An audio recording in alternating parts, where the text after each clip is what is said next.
te damos graças, Pai, mais uma vez, Senhor Deus, que estamos aqui reunidos, com teus céus amados que são, Senhor Deus, como família, como os irmãos, Senhor Deus. Abençoe, Pai, a cada um presente, que se faz presente, ó Pai.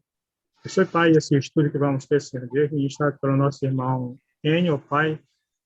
Abençoe a vida dele, a saúde dele, Senhor Deus, que possa conduzir bem esse estudo, Senhor Deus, e que possamos tirar um bom proveito de cada palavra que for dita, Senhor Deus, pelas dúvidas, pelas opiniões, Senhor Deus, e assim, Senhor, pelas perguntas do Pai. Abençoe, Pai, a cada um e nos conduz, Senhor Deus, e que possamos prestar bastante atenção durante o estudo, Pai. Te agradecemos por tudo, no nome santo de Jesus. Amém. Amém. Boa noite para vocês aí. Boa noite, seu Enio. Boa tarde para mim aqui. Que aqui ainda é 5:05, né? 5:05. Nós estamos em Lucas, que capítulo? Lucas 12:49, seu Enio. 12:49. Acho que nós temos gente nova aí com o Zé Carlos. Quem que é? Moisés. Eu sou meio profeta, viu? É Moisés isso aí. 12:49. Ou não? Não? Acho que ninguém quer falar nada. É o homem. Ninguém quer falar nada, então tá certo. Esse não é o Moisés sobre as montanhas, não, viu, Enio? Não, esse é outro. É outro. Capítulo 12, versículo o quê mesmo? 49. Obrigado. Esse é um capítulo longo, né? Esse capítulo 12 de Lucas. Lucas é um livro longo, né? Aliás, quem escreveu Lucas foi Lucas, né? Ele escreveu também Atos. E se você, de acordo com o que eu li aí, se você somar as palavras de Lucas e Atos, Lucas teria sido quem mais escreveu no Novo Testamento. Só que, em termos de palavras, né? Em termos de livros, teria sido o apóstolo Paulo, né? Em termos de livros. Em termos de número de palavras, teria sido Lucas. E Lucas não era nem apóstolo, né? Ele não era nem judeu. Ele era um gentil e por profissão, ele era médico, né? Então, ele está escrevendo para um tal de Teófilo, que nós não sabemos muito bem quem que é, né? Alguém está perguntando aí, é capítulo 12 de Lucas, versículo 49. Ele escreveu um tal de Teófilo, que ninguém sabe, na verdade, quem é, mas, a meu modo de ver, Teófilo seria uma pessoa que estaria envolvida no julgamento do apóstolo Paulo em Roma. Então, Lucas teria sido escrito provavelmente de Cesareia. Timothy Thomas, quem é? Daí, não sei. Timothy Thomas. Um momento.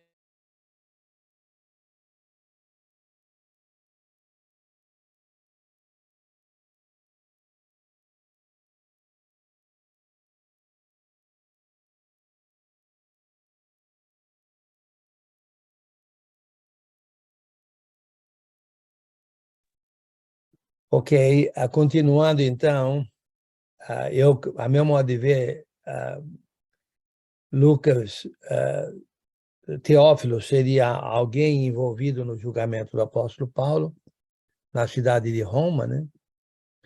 Então, Lucas teria escrito o livro de Lucas, provavelmente de Cesareia, e o livro de Atos, provavelmente também de Cesareia, mas teria que... Irmão, qual é a data deles? A diferença da data? Olha, geralmente eu não vejo, não vou muito pela data, mas seria no que nós chamamos na quarta viagem missionária de Paulo, mas uma informação aqui na minha Bíblia dá mais ou menos como no ano 60 ou 61. Porque, na verdade, teria sido quando Paulo foi preso em Jerusalém. Então, nessa época aí, o que nós chamamos de quarta viagem missionária. E ele, então, esses dois livros teriam sido escritos exatamente durante a quarta viagem missionária de Paulo. Ok? Numa quinta viagem, Paulo escreveu 3 livros. Mas a meu modo de ver, a quarta viagem começou quando Paulo saiu de Éfeso. Então, nesse caso, saindo de Éfeso, ele teria escrito, alguém lembra? Que carta que ele escreveu de Éfeso, ao sair de Éfeso? 1 Coríntios. 1 Coríntios. Aí ele foi para Macedônia. Escreveu o quê? 2 Coríntios. Aí ele teria ido para Corinto, teria escrito o quê? Aos Romanos. Aos Romanos. E agora, né, Lucas teria escrito Lucas e Atos, então seriam, a meu modo de ver, 5 cartas na quarta viagem. Mas então seriam 5 cartas na quarta viagem. Mas muita gente considera a quarta viagem como sendo viagem de prisão, da primeira prisão. Então, Paulo foi preso em Jerusalém, levado preso para Roma. E nessa trajetória de prisão, certo? Teríamos os livros de Lucas, Atos. Espera aí, deixa eu modificar aqui. Eu falei quantos? 1, 2, 3, 5, eu falei, né? 5. Mas preso em Roma, ele escreveu mais 4. Então, seriam 9. E há a possibilidade que teria escrito também em Hebreus, seriam 10. Mas muita gente considera como a quarta viagem a viagem de prisão. Nesse caso, seriam os livros de Lucas, Atos, por Lucas, né? E Efésios, Filipenses, Colossenses e Filemão, por Paulo, na prisão, e talvez Hebreus. Então, 4, 5 e 2, 7. 7, com mais 1, 2, 3, 10, né? Mas em todos os casos, isso aí não é... Só para você localizar, como falei, a data para mim não significa muito, porque eu tento colocar nas viagens missionárias, localizar assim no tempo, tendo a ver com eventos do tempo, eventos. Por exemplo, Lucas, Paulo estava preso em Cesareia.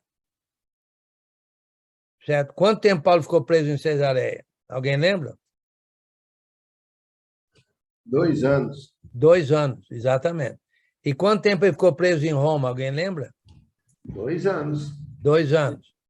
Então, nesse período de 4 anos, no mínimo 4 anos, nós teríamos os livros de Lucas, Atos, Efésios, Filipenses, Colossenses e Filemão. E talvez Hebreu. Ok? Mas isso aí, só para localizar, assim, aí você pode relacionar evento com evento, porque na data, aí data fica bem difícil de relacionar evento com evento, você vai ter que lembrar os eventos, mas nesse caso das viagens, assim, para mim, fica mais fácil. Bem, a meu modo de ver, Lucas difere de Mateus, Marcos e João, no sentido que Lucas apresenta Jesus como restaurador do reino a Israel. E nós sabemos que Jesus é mesmo o corpo que deu toda a sombra, né? Que deu toda a sombra. E então, em Lucas, ele seria o restaurador, E em Atos seria a propagação da restauração por aqueles que foram restaurados. Ok? Isso em Atos. Em Atos. Então, é Atos dos Apóstolos? Não. É Atos de Paulo? Não. Atos de Pedro? Não. Atos do Espírito Santo? Aí, se você considerar que tudo foi feito pelo Espírito Santo, então seria Atos do Espírito Santo. O Espírito Santo não estava aqui em pessoa, estava nas pessoas. Então, mas em termos de pessoas, certo? Seriam os restaurados, Pedro, Paulo e um monte deles, né?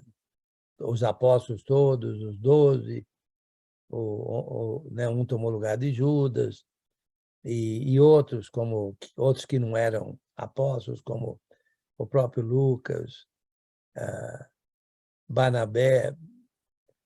Lucas não relata muito o que ele fez aqui no livro de Atos, mas ele relata o que outros fizeram, como Barnabé e Paulo e Silas e etc, etc.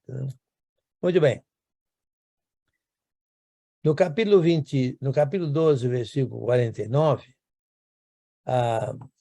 nós vemos aqui Jesus falando ainda sobre, já, vamos dizer assim, explicando sobre a restauração do reino, certo? E nós vamos verificar que é interessante um ponto aqui. Alguém lê do 49 ao 59, por favor. Posso ler.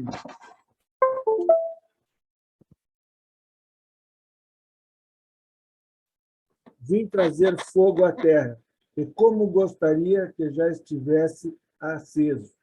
Mas tenho que passar por um batismo, e como estou angustiado até que ele se realize. Vocês pensam que vim trazer paz à terra? Não, eu digo a vocês. Ao contrário, vim trazer divisão. De agora em diante haverá 5 numa família divididos, uns contra os outros, 3 contra 2 e 2 contra 3. Estarão divididos pai contra filha, filho contra pai, mãe contra filha e filha contra mãe. Agora, a sogra contra nora e nora contra sogra.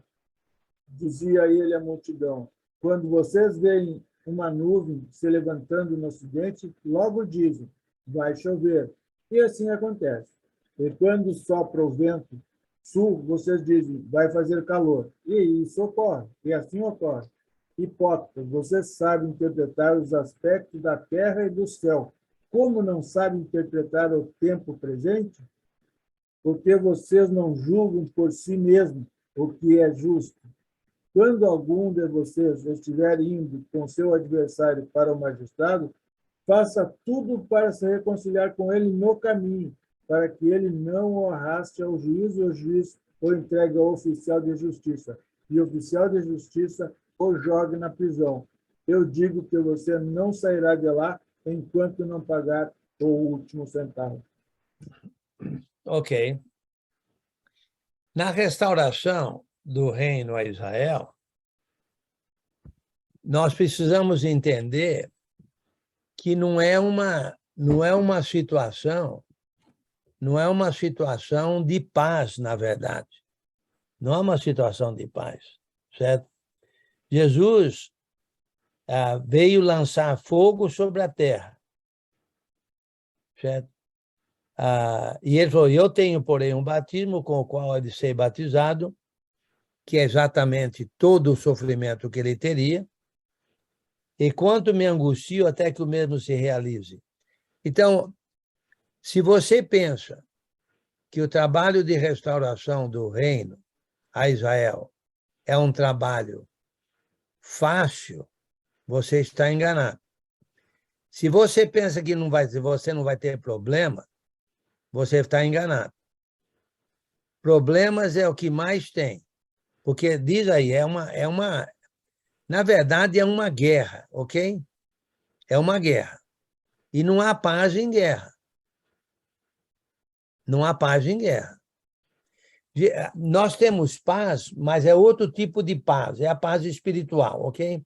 Mas no que se refere a lidar com as pessoas, pode esquecer que não vai ter paz, não.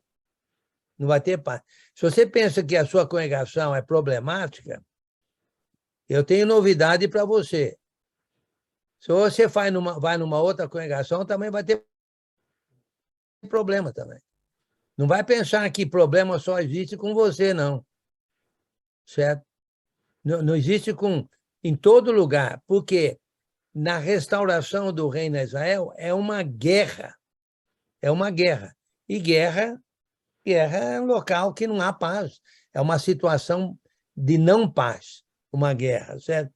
2 contra 3, 3 contra 2, estão divididos pai contra filho, filho contra pai, mãe contra filho, sempre. Nós sabemos de situações no mundo em que pais quiseram a morte de filhos porque se converteram, né? Certo? Eu sei de situação em que, porque a filha foi batizada, convertida, foi deserdada, filhos deserdados pelos pais, abandonados pelos pais, certo? Então, isso vai ter problema. Parentes vão falar mal de você, parentes vão julgar você, irmãos em Cristo vão criar problema. É uma guerra. É uma guerra. Ok? Eu vou te contar, só tem uma maneira de você ser vitorioso numa guerra. De acordo com um livro bíblico aqui, que eu não vou mencionar qual que é. Qual que é? Apocalipse? Não, olha, mas não é o que eu estou pensando. Então, eu vou falar aqui não, porque não é o que eu estou querendo. Efésios. Efésios. E qual que é? Como é que nós vamos ser vitoriosos nessa batalha? Com a armadura de Deus. Se revestindo de toda a armadura de Deus. Efésios capítulo 6. De toda a armadura de Deus. Olha, todo cristão está numa guerra. Acontece que o cristão que não está armado com a armadura espiritual, ele vai ser derrotado nessa batalha, vai ser vencido. Porque não tem como não haver guerra. Não há como não haver dissensão, fogo, problema. Olha, se eu quisesse desistir agora mesmo, eu já falei isso várias vezes, vou repetir. Se eu quisesse desistir agora mesmo de ser evangelista, eu faria uma lista grande de razões. Mas, por outro lado, se eu usar a cabeça, eu vou fazer uma lista maior ainda de razões pelas quais eu não devo desistir. Entendeu?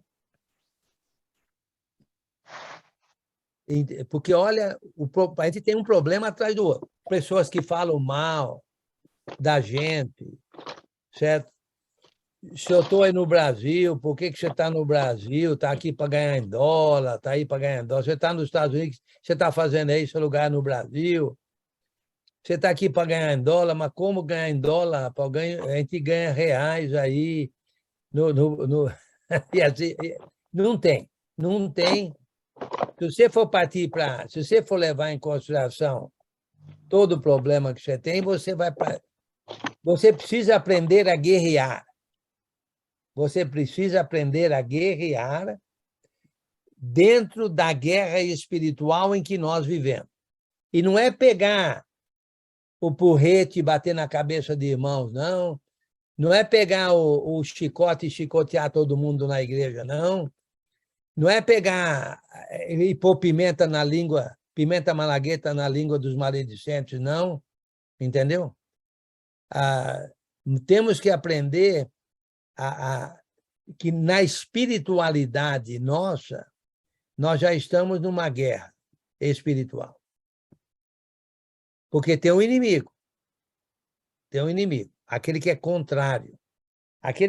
E olha, às vezes, um irmão é inimigo. E você não sabe. Lembra dos falsos mestres em 2 Pedro, dos falsos irmãos em Judas? Paulo falou disso. Jesus teve um traidor entre os seus mais chegados discípulos. Ele teve um traidor entre os mais chegados, aqueles que estavam com ele direto, correta, desde o começo. Entre os 12 escolhidos, chegados a ele, um foi traidor. Agora a gente tem pessoa que trai a gente vai abandonar a igreja, vai parar de trabalhar. Não, isso aí é normal. Isso é normal, ok? Isso acontece mesmo.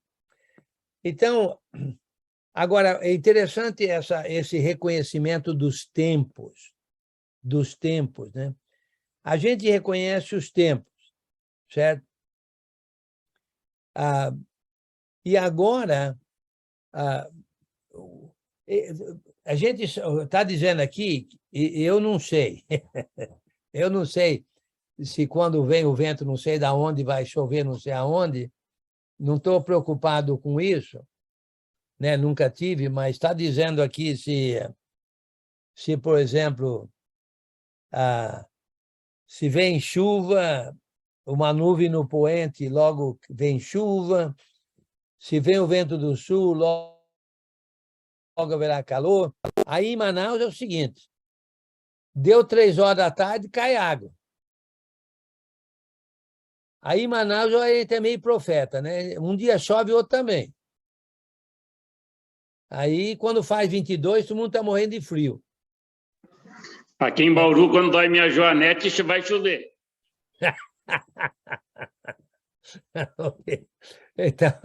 Então, o que eu estou dizendo é o seguinte, tem gente que sabe discernir os tempos, certo? E eles não sabem discernir o tempo em que Jesus estava, certo? E olha só, eu já falei isso, vou repetir. Jesus não é o fim da lei? Jesus não é, vamos dizer assim... É o cumprimento da lei. O cumprimento de todas as profecias. Jesus não é aquilo que Deus falou, por exemplo, a Abraão, em ti serão benditas todas as famílias da terra, através de um seu descendente. Descendente é Jesus. Deus disse a Davi, um dos seus descendentes entrará no trono e reinará para sempre. E eles não conseguiam entender, através de todas as profecias, eles não conseguiam discernir que seria Jesus. Eu não entendo isso. Eu já falei, certo? E continuo falando que eu não entendo por que é que eles não tiveram o capricho, vamos dizer assim, de analisar o que Jesus falava, o que Jesus fazia, encontrar-se com as profecias, com quem ele dizia que era. É uma questão de usar a cabeça, mas nós não usamos a cabeça. Nós pagamos para não usar a cabeça. Nós gostamos até de terceirizar, né? Terceirizar. Bobeante paga para fulano fazer isso, paga para fulano fazer aquilo, e a gente mesmo não quer pôr a mão na massa, a gente mesmo não quer parar para raciocinar, a gente mesmo não quer parar para meditar, para ponderar, certo? Para ponderar. Tem gente que não consegue nem ponderar por que existem milhares de igrejas quando a Bíblia fala de uma só. Não consegue nem ponderar. Como? Por que que tem? Qual é a razão? De onde vem? Tem gente que não consegue nem ponderar. Tem gente que nem consegue ponderar por que que vai na reunião de domingo. Entendeu? Tem gente que nem consegue ponderar por que que vai. Certo? Sabe que deve ir, mas por que que vai? Então é preciso Tem gente que nem consegue ponderar o dinheiro que coloca na sacolinha, entendeu? Porque coloca, quanto deve colocar, certo? O que vai ser feito, o que não vai ser feito, o que foi concordado, o que não foi concordado. Tem muita gente que não pondera.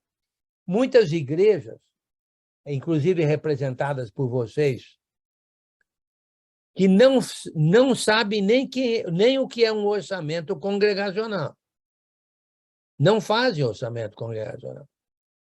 Aí vai pelo que o irmão põe na sacolinha.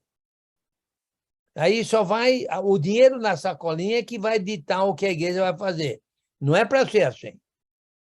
A igreja vai decidir o que vai fazer, aí se coloca o dinheiro na sacolinha para fazer aquilo que foi decidido. Certo? Então, nós estamos aí para um projeto Colheita Brasil, e com R$7 ou múltiplo de 7, numa parceria grandiosa, nós vamos conseguir propagar o evangelho às 6 capitais brasileiras e continuar propagando até a volta de Cristo, pelo Brasil afora. Com R$7 ou múltiplo de 7. E eu te digo que tem irmão que não vai dar, porque não meditou, não ponderou, não raciocinou, não entendeu o plano. Não entendeu o plano.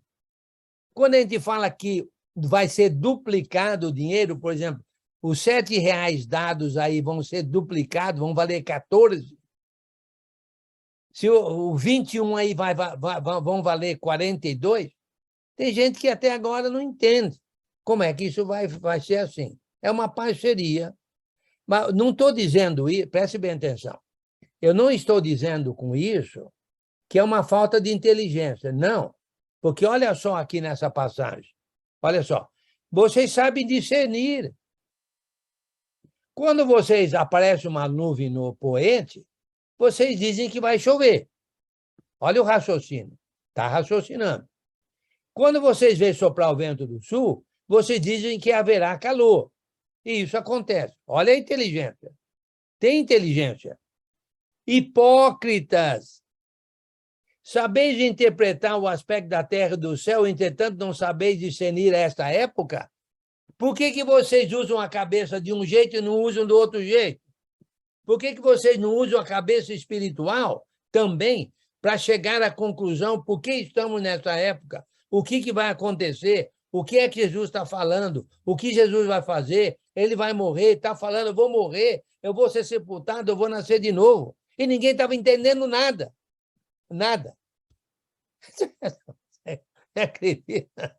Então, por falta de... Não é por falta de inteligência. Não. Não, é por falta de usar a inteligência corretamente para ponderar nesses acontecimentos. Maria Helena. Irmão Enio, boa noite. Eu não estou sabendo usar minha inteligência, é porque o 58 aqui está mandando para a prisão e diz que dali não sairá enquanto não pagar o último centavo. Isso, para mim, tem cheiro de purgatório, daquelas coisas assim que a gente escutou. O que quer dizer isso? Eu vou dizer para você como eu entendo, ok? Deixa eu ver aqui. Aqui deve ter... é o versículo 58... E 9. 58... é o 12, 58 e 59. Eu vou dizer para você como eu entendo. Eu entendo o seguinte, que o mundo, até então, era um mundo pecaminoso. Ok? Todo mundo jazia no pecado. Todo mundo. Judeu, gentio, todo mundo. Ok? Olha, está chegando um Salvador, que a própria lei dizia. Moisés falou de Jesus. Os profetas falaram. Deus falou a Abraão, em ti serão benditas todas as famílias da terra. Deus falou a Davi, um seu descendente vai se dar no reino, vai julgar, vai reinar para sempre. E esse Salvador está chegando e ninguém está vendo ele.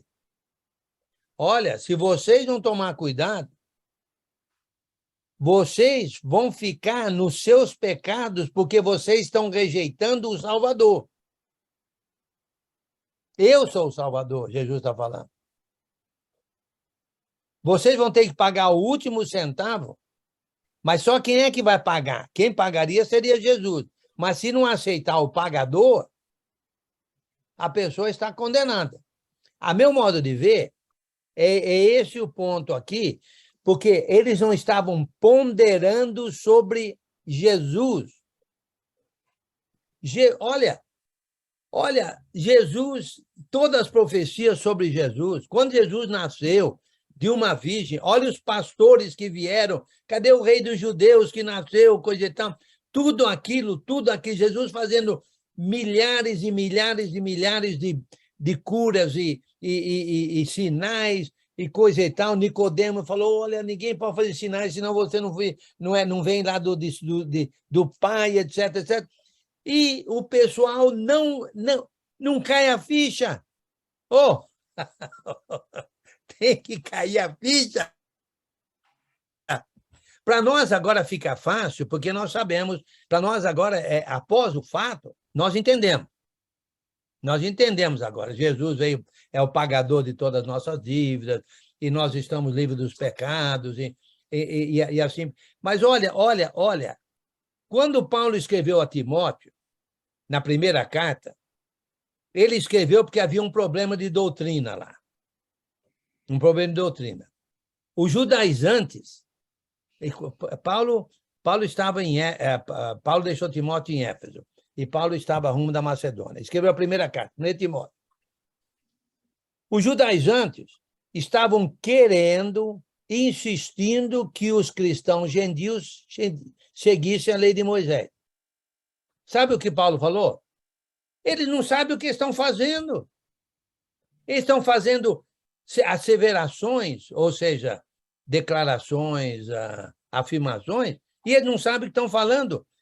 A lei é boa se usada corretamente, mas eles não estão usando corretamente. A lei é para mostrar a presença de pecado. Ok? Para marricidas, patricidas, rebeldes, pessoas más, tudo contra a sã doutrina, mentirosos, etc, etc. Ok? A lei é para mostrar a presença do pecado. Quem está em Cristo é pecador? Quem está em Cristo não tem os pecados. Então, a lei não se aplica ao cristão. Entendi. Tá. Então, é preciso ponderar, meditar, analisar, discernir os tempos. Sandro, obrigado, Maria Helena. Obrigada, eu. Um ponto bem interessante dentro disso que a dona Maria Helena colocou no 58, né? Também, Enio, quando ele fala lá no 58, quando fores com teu adversário ao magistrado, esforça-te para livrá-los desse adversário no caminho, porque não é para chegar na frente do juiz. Então, como tu colocou, não é para a gente se arrepender, não é para mudar de vida, só quando estiver próximo da vinda ou quando o juiz estiver na nossa frente.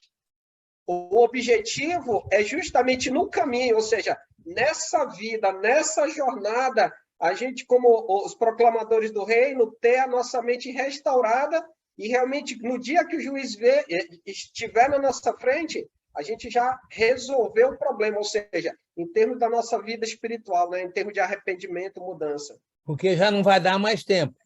Justamente. Eu sei de um aí, eu vou dizer quem é. Ele não está aqui, já morreu.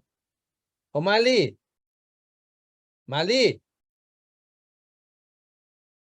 Ué, ela não aparece. Eu vou falar do meu sogro. O meu sogro é o pai da minha esposa, né? No caso. Ele falava assim, olha, antes de morrer eu quero ser batizado. Antes de morrer eu quero ser batizado. Mas o senhor sabe quando é que o senhor vai morrer? Não. Não. Aí, rapaz, desceu um carro uma vez, pegou ele e 2 amigos na boca de um viaduto, jogou ele uns 10 metros lá para baixo, na linha de trem. Ele teve, parece que, 21 fraturas nos ossos. Aí, quando a Mari for visitar no hospital, o senhor... E aí, meu pai, o senhor vai se batizar antes de morrer? Falou, olha, que eu sair daqui, eu quero ser batizado imediatamente. A gente não sabe, tem que acertar com o adversário antes de chegar na frente do juiz, porque aí já vai ser tarde demais. Vai ser tarde demais. Né? Eu agradeço imensamente de ter me batizado com 20 anos, 62, deixa eu ver, 63, 20 anos, quase 21, e não me arrependo nem um pouco, até seria bom se eu tivesse me batizado antes, mas nós não sabe o que vai... Lembra o rico lá e Lázaro? Meu amigo, olha que ele acordou lá no inferno, aí já não dava mais, não tinha mais tempo, não dava mais para ele acertar a vida dele, já não dava mais, não dava mais. Ah, dá para ir alguém lá dentre os mortos avisar meus irmãos? Falar, eles têm Moisés e os profetas lá. Eles têm como se arrepender, eles têm lá a oportunidade. Então, nós precisamos de... Novamente, o ponto é ponderar, meditar, analisar, reconhecer os tempos. Reconhecer os tempos, ok? Reconhecer a espiritualidade, reconhecer a igreja verdadeira, reconhecer que devemos ter muito amor fraternal, muito amor, muita espiritualidade, crescer, aprender cada vez mais. Precisamos de ponderar. Vocês estão de parabéns por estar presente em estudos e eu estou de parabéns por poder usar a internet. Certo? É uma maravilhosa ferramenta que a gente pode usar para ensinar, certo? É uma maravilha, olha, maravilhosa poder ficar ensinando, certo? Através... Olha só, eu estou aqui milhares de quilômetros longe de vocês, e vocês estão aí também, cada um mais longe que o outro. Tem gente que está aí no norte, no Amazonas, tem gente que está lá no sul, certo? Tem gente que está no centro, no oeste, no leste, no nordeste, e assim por diante. E que maravilhosa oportunidade, mas nem todo mundo faz uso, e eu creio que nem todo mundo faz uso dessa maravilhosa oportunidade. Não digo necessariamente esse estudo meu aqui, mas a oportunidade de estudar com quem sabe através dessa maravilhosa tecnologia aí chamada internet, Zoom, chama o que quer, o que você quer chamar. Nivaldo. Oi, Enio. Complementando o versículo 58, lá em Mateus 5:25, retrata o que você falou agora há pouco. Leia. Entre em acordo sem demora com o teu adversário, enquanto estar com eles a caminho, para que o adversário não se entregue ao juiz, e o juiz ao oficial de justiça, e seja recolhido à prisão. Certo. Mateus 5 o quê? 25. Deixa eu anotar aqui, que uma hora eu vou dar uma checada lá. Ou seja, muda para não cair na condenação, né, Barbosa? Aí no contexto lá de Mateus, né? Sim. É isso mesmo. Sim, exatamente. Então, e olha, quem é que pode entrar em acordo? Quem é que vai nos proporcionar o acordo?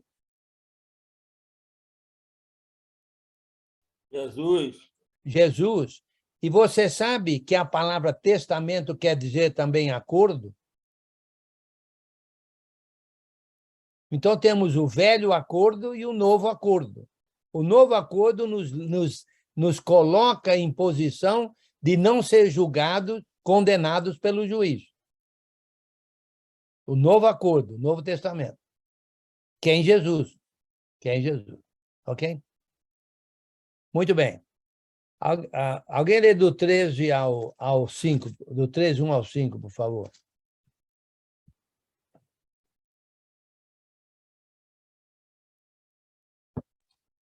Eu leio, Enio. Naquela mesma ocasião, chegando alguns, falavam a Jesus a respeito dos galileus, cujo sangue Pilatos misturara com o sacrifício que os mesmos realizavam. Ele, porém, lhes disse: pensai que esses galileus eram mais pecadores que todos os outros galileus por terem padecido essas coisas? Não eram, e vou-lo afirmo que, porém, que vós arrependestes, todos igualmente perecereis. Ou cuidais daqueles 18 sobre os quais desabou a torre de Siloé, e os matou, eram mais culpados que todos os outros habitantes de Jerusalém. Não eram, e vou-lo afirmo, mas a não vós arrependeste, todos igualmente perecereis. Então, o ponto é o seguinte: todos estão sobre o domínio do pecado, vamos dizer assim, todos aqueles lá. Mas não são os únicos. Não são os únicos. A meu modo de ver, o pecado está presente no mundo inteiro, certo? Está presente no mundo inteiro. Agora, só porque, por exemplo, deu uma enchente aí, matou gente. Eles são mais pecadores do que os outros que não morreram na enchente? Não é assim. O ponto é o seguinte: o que nós precisamos nos preocupar é com o acordo que é feito para estarmos preparados na presença do juiz. E esse acordo é através de Jesus Cristo, independente do que possa acontecer. Um cristão que morre de Covid, ou que morreu de Covid, ou que morre, ainda tem Covid, né? E um irmão que não morre de Covid, pega Covid, mas não morre. E o outro pega Covid e morre. Quem morreu seria mais pecador do que quem não morreu? Não tem nada a ver com isso. Aliás, se os dois são cristãos, nenhum dos dois é pecador. Mas nós vivemos num mundo em que nós não moramos no céu. No céu, ninguém morreria de Covid. Ok? Ninguém vai morrer de Covid no céu. No céu não tem Covid. Exatamente. No céu não tem Covid. Ok. Valeu, Sérgio. No céu, aliás, no céu também não tem gripe, né? Eu não sei se você sabe que parece, pelo que eu lembro, alguma estatística, morrem milhares de pessoas por ano pela gripe. Eu não sei, aqui, eu não sei vocês, né? Como eu já passei dos 40, certo? E não estou mentindo, porque já passei dos 40. Eu estou... 41, né, Enio? Hã? 41, né? 41. Eu já ia dizer 41. Agora eu vou ser mais chatinho um pouco. É 18 no espelho. Eu acho que é 50-30, só acho. Ok, vamos lá. Então, eu, por exemplo, há um mês atrás, antes de ir para o Brasil, aqui é a época de tomar a gripe. Tomar a gripe, não. Tomar a injeção. Não é a época de tomar a gripe, não. É a época de tomar a injeção da gripe, porque o inverno está chegando. Então, eu fui lá, eu tomei a injeção da gripe e tomei a injeção do Covid, essa última dose aí de reforço, a última que saiu. Tomei na mesma hora, um no braço esquerdo e no braço direito. Aí fiquei com os dois braços doloridos uns 2 dias. Mas e aí? E aí? E se eu morrer de Covid? Não tem nada a ver com pecado. Não tem nada a ver com pecado. O ponto é que, em Jesus, todo mundo precisa estar preparado para chegar na presença do juiz. E precisamos discernir isso. Só tem um Salvador, só tem um advogado, só tem um advogado espiritual, só tem um advogado na presença de Deus nos advogando ou defendendo a nossa causa. Só tem um, é Jesus. E a pessoa, às vezes, não vai nele, vai através de um outro, ou de uma outra, ou de um outro, ou de... Não, espera aí. Cadê a ponderação? Você não está se preparando para estar na presença do juiz? Você tem que conversar com o adversário aí, e o adversário aí, na verdade, certo? Olha, tem uma passagem aí em Romanos. Eu vou dar uma explicação aqui que algum de vocês pode não gostar. Ok? O que não tem problema, não vai ser a primeira vez que você vai estar errado. Eu vou gostar, eu gosto. Eu Não, gosto. okay. Romanos capítulo 8. Romanos capítulo 8. Lá no versículo, acho que deixa eu ver aqui. No versículo 34. Não, olha o 33. Quem intentará acusação contra os eleitos de Deus? É Deus quem os justifica. Olha o 34. Quem os condenará? É Cristo Jesus, quem morreu, ou antes, quem ressuscitou, o qual está à direita de Deus e também intercede por nós. Uma interpretação aí, você lembra no julgamento final, Jesus não vai colocar os bodes à direita e as ovelhas à esquerda? Eu acho que não. Eu acho que é invertido isso aí. O que eu falei? As ovelhas, como que as ovelhas à direita e os bodes à esquerda?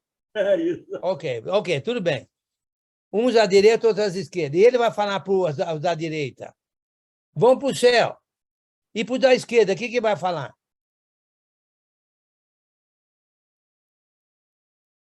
Vocês vão para onde? Vai para o inferno. Para o inferno? Mas espera aí. Então, quem é que está condenando as pessoas ao inferno? Jesus. Não, eles mesmos.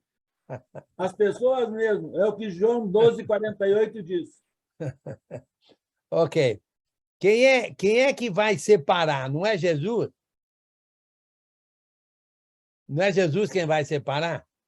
Sim. Então é interessante, mas o que eu estou dizendo é o seguinte, que é Jesus, é com Jesus que nós nos preparamos para estar na presença do juiz. É em Jesus que nos preparamos para estar na presença do juiz. Entendeu? Por isso que você tem a oportunidade de permanecer fiel.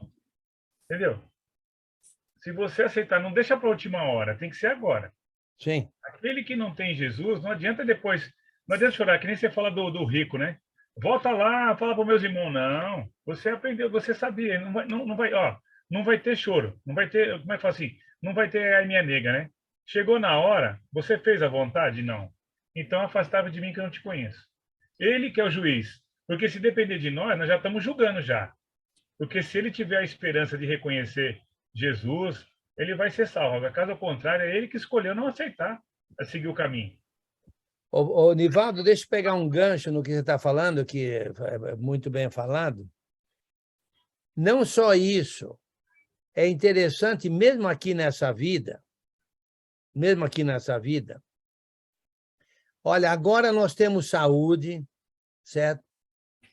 Nós podemos ir em tal lugar, temos um dinheiro que podemos fazer isso, podemos fazer aquilo. Se você não fizer, pode chegar uma época em que você não vai ter condições de fazer. Você pode ficar incapacitado na cama e não pode ir em lugar nenhum. Você pode não ter mais nenhum dinheiro e não vai poder fazer o bem. Você pode não pregar o evangelho para ninguém porque você não tem mais não tem nem voz, vamos dizer assim. Então, isso está em Eclesiastes, capítulo 12, fala muito sobre isso. Mas o que eu estou dizendo é o seguinte, enquanto nós temos saúde, energia, coragem, determinação, a possibilidade, condições, dinheiro, etc., etc. Vamos aproveitar, porque vai chegar uma época em que essas coisas não estarão mais presentes e você vai chorar porque você sabe que podia ter feito e não fez. E agora não dá para fazer mais. Por isso que se permitir ser restaurado, né, Enio? E aproveitar essa oportunidade que Deus deu por meio de Jesus, para a gente aproveitar as oportunidades, como você está colocando. Por quê?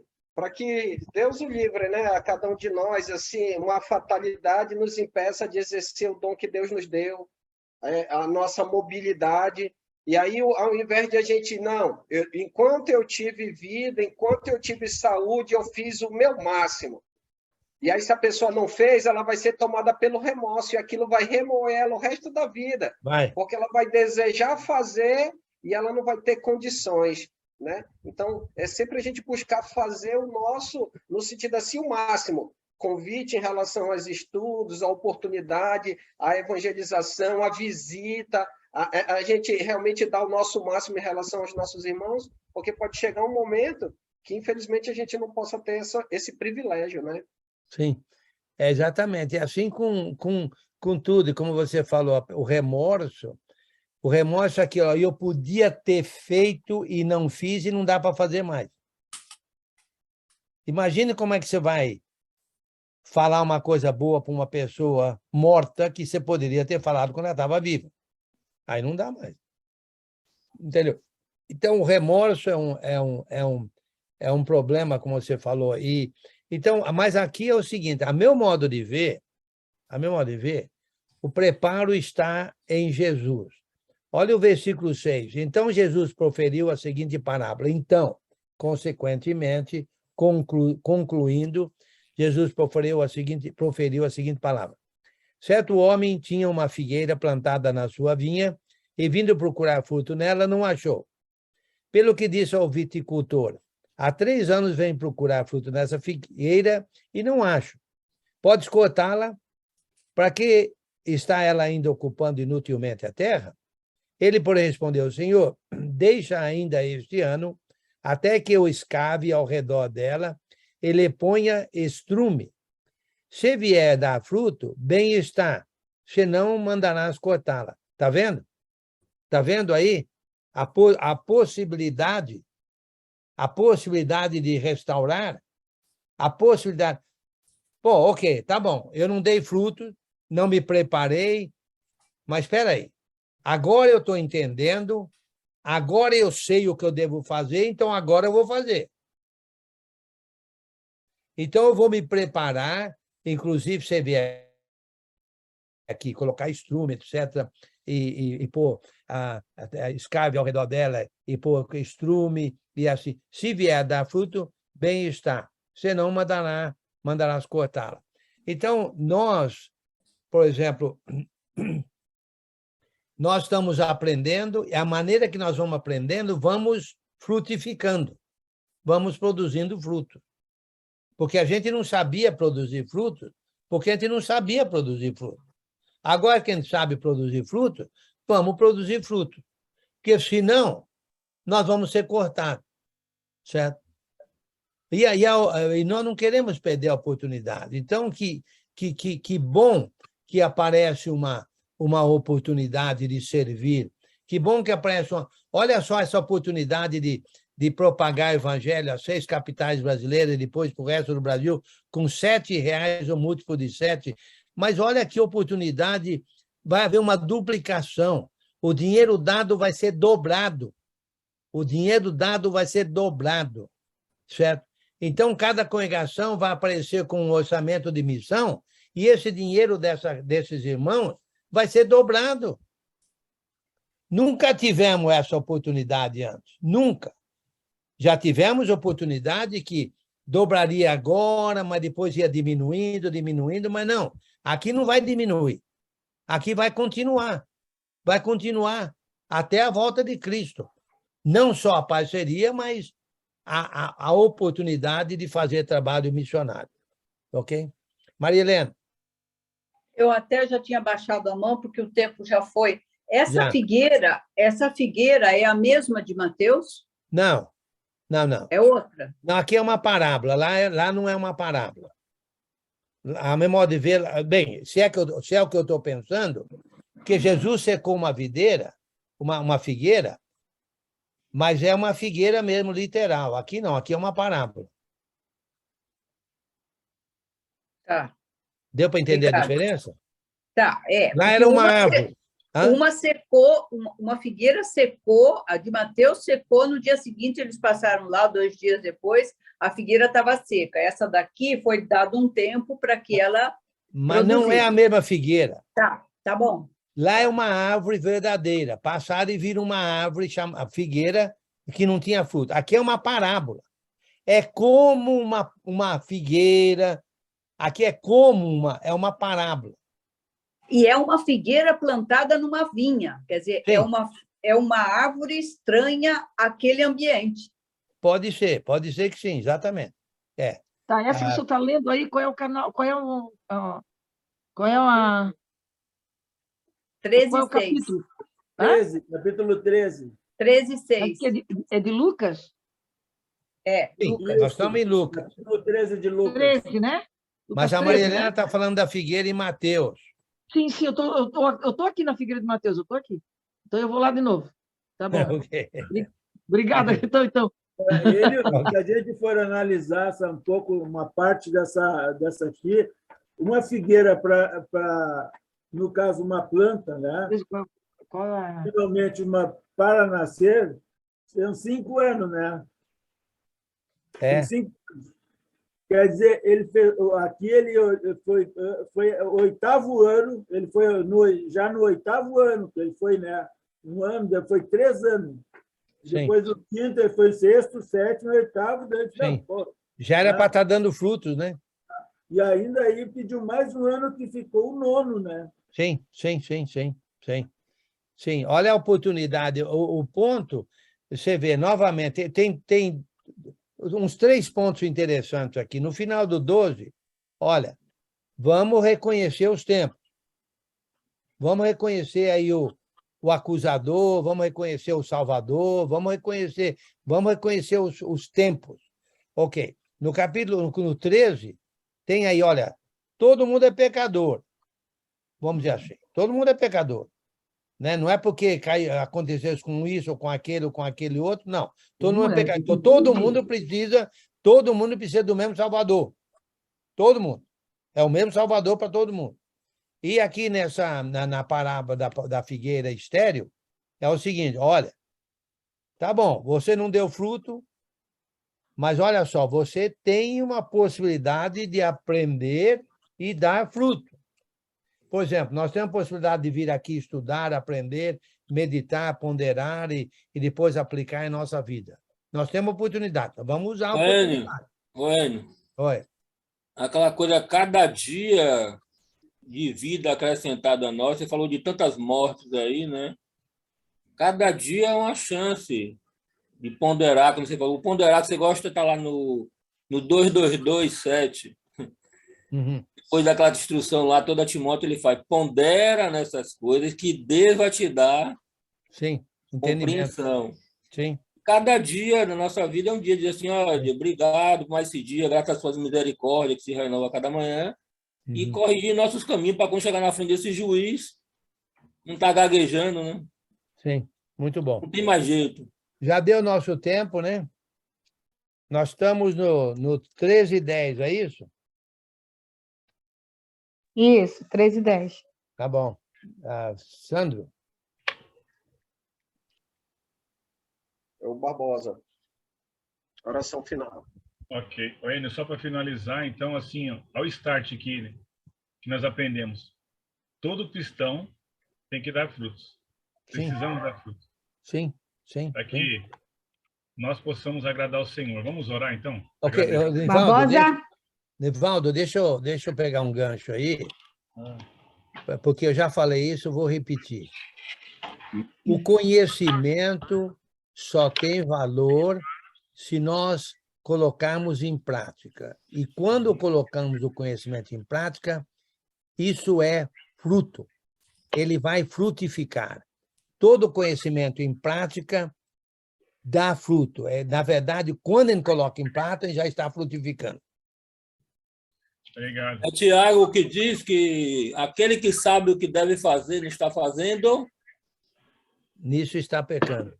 Obrigado, professor. Para mim finalizar Barbosa, aqui no... Oi, só Barbosa pede pela perícia da minha irmã amanhã, que ela vou levar lá, que é deficiente, e aí amanhã tem a perícia dela. Tá bom? Obrigada. Perícia da sua irmã? É, que é deficiente, ela vai passar amanhã pela perícia médica.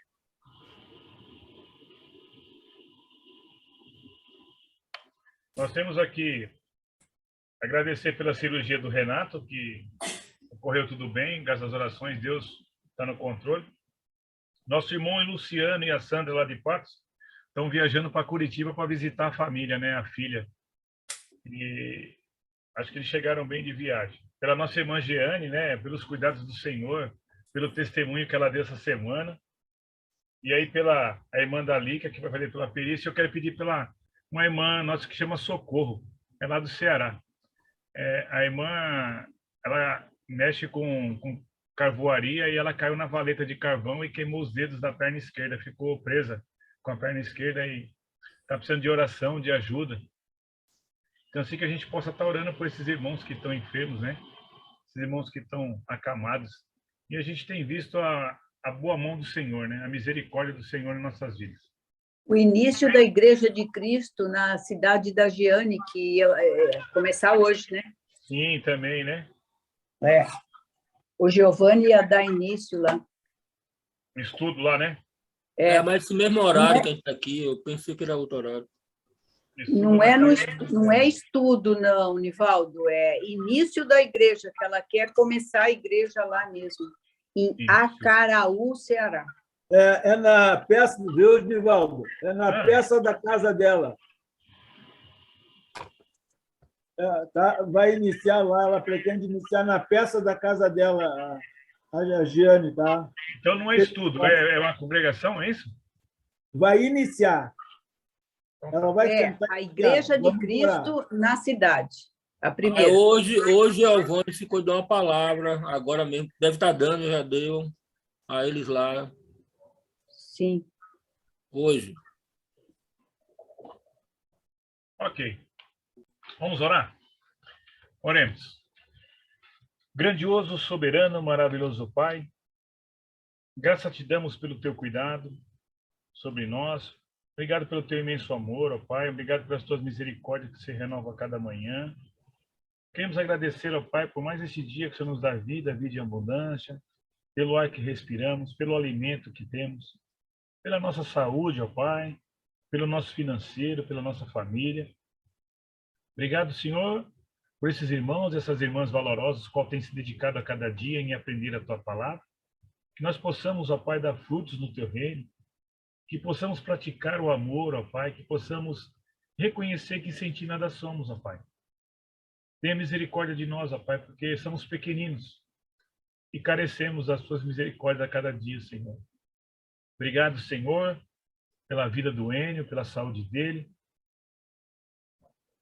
o qual tem se dedicado, Senhor, no ensino da tua palavra.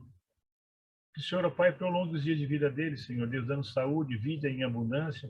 Cuide também da Marli, ó Pai, de todos esses professores, ó Pai, o qual tem se dedicado a cada dia, Senhor, de ensinar a tua palavra. Obrigado, Senhor, por esse momento. Obrigado, ó Pai, pelo teu cuidado, Senhor. E queremos, ó Pai, agora, carecidamente, colocar em tuas mãos, ó Pai, alguns pedidos, ó Pai, que o Senhor possa fazer conforme a tua vontade, o teu querer, porque sabemos que o Senhor tem cuidado do teu povo. Sabemos, ó Pai, que o Senhor tem guerreado por nós. Sabemos que a vitória é certa no Senhor, ó Pai. Temos batalhas, temos dificuldades do dia a dia, mas o Senhor está conosco.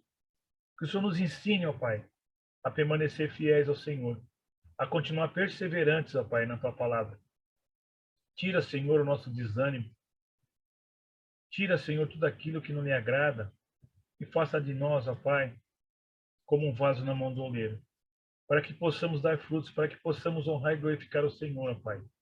E colocamos em tuas mãos, ó Pai, a vida do nosso irmão Renato, o qual fez a cirurgia. Graças ao Senhor, o Senhor preparou a equipe médica, Senhor, ele está aqui conosco nesta noite, podendo, ó Pai, contemplar, agradecer, ó Pai, pela cirurgia. Cuide da Geisa também, Senhor, da saúde dela. Ó Papai, obrigado por essa família tão abençoada, ao qual tem se dedicado no teu reino. Pedimos também, ó Pai, pela viagem do Luciano e da Sandra, que eles possam fazer uma boa viagem, ó Pai, lá em Curitiba. Cuide deles, ó Pai. Ó Senhor, a nossa irmã Jeane, queremos agradecer, ó Pai, pela restauração da sua saúde, ó Pai. E ela também pediu, ó Pai, para que iniciasse, ó Pai, uma congregação lá no seu bairro, na sua cidade, ó Pai. Que o Senhor possa colocar, ó Pai, homens valorosos para estar à frente desse trabalho, Senhor. Para que possa, ó Pai, falar do teu evangelho, do teu amor, da tua salvação. Porque sabemos, ó Pai, que falta homens, ó Pai. Ó Senhor Deus, nos ensine, ó Pai, a cada dia a confiar no Senhor. A nossa irmã Lica, Pai, pede pela sua irmã. O Senhor sabe, ó Pai, que ela tem uma deficiência, vai passar, ó Pai, por uma perícia. Você esteja preparando, cuidando, Senhor, mas que ela também, ó Pai, possa reconhecer o Senhor na vida dela, Senhor. Ó Senhor, eu quero pedir encarecidamente, ó Pai, pelas nossas famílias, ó Pai, que ainda não te conhecem.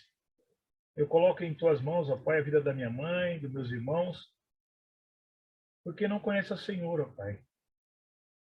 Ainda não rendeu aos pés do Senhor, reconhecendo que só o Senhor é Deus. E nós sabemos, ó Pai, que o tempo é curto. Sabemos, ó Pai, que se eles morrerem, eles não vão estar salvos, Senhor. E nós ficamos preocupados com nossos familiares, às vezes os nossos filhos, ó Pai, nossos entes queridos. Ó Senhor Deus, obrigado por essa noite. Obrigado, Senhor, por cada vida aqui, Senhor. A cada tela, Senhor, que participou desse estudo, que nós possamos, ó Pai, sempre reconhecer o Senhor em nossas vidas. Cuide de nós, ó Pai, nos dê a noite de descanso. E que possamos, ó Pai, ser gratos em tudo, ó Pai. Agradecendo por tudo, porque o Senhor tem cuidado de nós. Obrigado, Senhor, pelas nossas vidas. Em nome do teu filho amado Jesus, é que oramos e agradecemos. Amém. Amém. Amém. Amém. Obrigado, Amém, Barbosa. irmão. Obrigado, Valeu. irmão Enio. Obrigado, irmão. Obrigada, irmão Enio. Renato. Boa noite. Tchau, Miquinha. Tchau, Miquinha. Tchau, boa noite, meu amor. Ô, José Maria, Obrigada, Anne, Afonso, boa noite. Mariana, boa noite. Valeu, Enio. Boa noite a todos. Michel, irmã Olha o Zé Maria. Carlos aí, viu, Moisés? Você agora é o escudeiro dele. Prazer foi meu. Vamos para Neemias. Vamos para Neemias. Valeu. Valeu, minha Boa dia. noite. Valeu, Adir. Valeu, Obrigado. esses dias. Ele mesmo. De boa, Adir. Um abraço. Vamos lá para Vamos lá para Neemias. Neemias Tchau, lá agora. para Neemias. Um beijo.